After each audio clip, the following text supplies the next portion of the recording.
আজকে আমার আম্মু দুপুরের রান্না করেছে।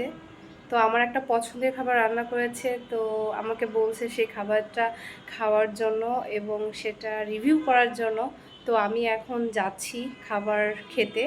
তো আজকে আমি খাচ্ছি, কি খাবার খাচ্ছি সেটা আপনাদের সাথে শেয়ার করব, প্লাস হচ্ছে খাবার রিভিউ করব। তো চলুন শুরু করা যাক আজকের ভিডিও। ডাইনিংয়ে চলে আসলাম খাবার খেতে।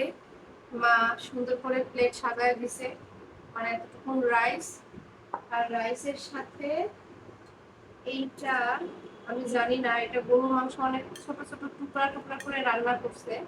মানে এই জিনিসটাই খাওয়ার জন্য আমি মূলত আসলাম, মানে আমি এটা অনেক পছন্দ করি, আম্মু এটা রান্না করছে।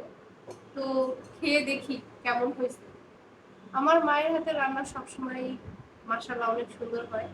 তো আজকে আমি এই খাবারটা ট্রাই করব আর আপনাদের সাথে কথাও শেয়ার করব। আসলে দেশের বাইরে এইভাবে এত খাবার, মানে কি বলবো, মানে বাঙালি খাবার খাওয়ার ছোঁয়া তো পাওয়াই যায় না। বাঙালি খাবার সেখানে নাই বললেই চলে, নিজেদের মতো করে যা করে খেতে খেতে। তো যাই হোক, আমার খাবার মনে হয় দেখা যাচ্ছে না, আমি ক্যামেরাটা একটু আমার সামনে নিচ্ছি, এখান থেকে খাবো আর গল্প করবো।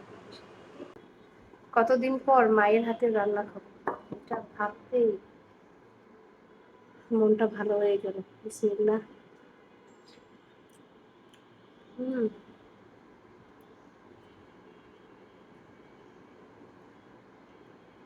অনেক মজা।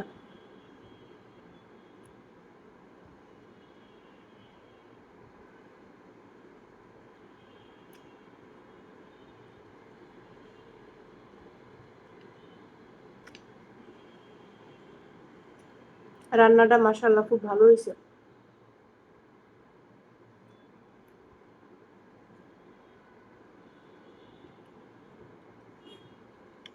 যতই দেশে বিদেশে দামি খাবার খান না কেন, মায়ের হাতের রান্না অসাধারণ।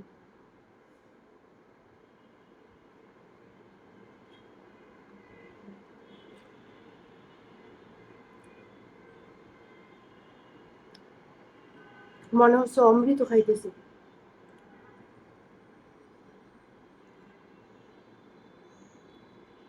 মাশাআল্লাহ।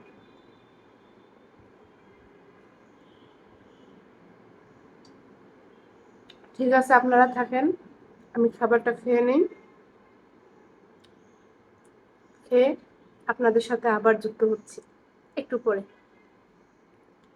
আলহামদুলিল্লাহ, মার হাতে রান্না খাইলাম, অনেক মজা ছিল। এখন খাওয়া দাওয়া কইরা অনেক গরম লাগতেছে। এখন কি করব, যাব ছাদে। ছাদ থেকে বুঝতে পারছি না কই যাব। মনে হচ্ছে আমার কান চুলকাচ্ছে। আমার এখন কানের দুলগুলো খোলা উচিত। সো কানের দুলগুলো খুলে ফেলতেছি, কারণ আমার কান চুলকায়। আমার দুল পরতে ভালো লাগে, বাট কানের দুলগুলো খুলে ফেললাম। টান টান। গাইস, আমার মাথা ঠিক নেই। এখন রুম থেকে এখন আসলাম আবার লিভিং রুমে। তো আম্মুকে বলতেছি চলো আমরা ছাদে যাই। আম্মু লাইট অফ করে দেওয়ার কারণে এখন আমার ভূতের মতো লাগতেছে।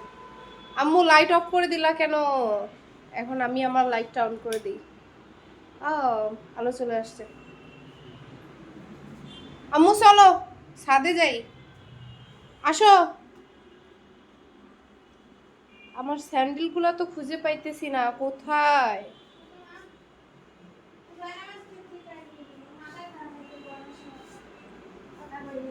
আমার ছোট বোন দেখছেন, রংপুরের ভাষায় কথা বলে। সে ভালোই রংপুরের ভাষায় কথা বলতে পারে। যাই হোক, ছাদে যাইতে চাইছিলাম, ছাদে অনেক রোদ, এখন আর যাওয়া হচ্ছে না।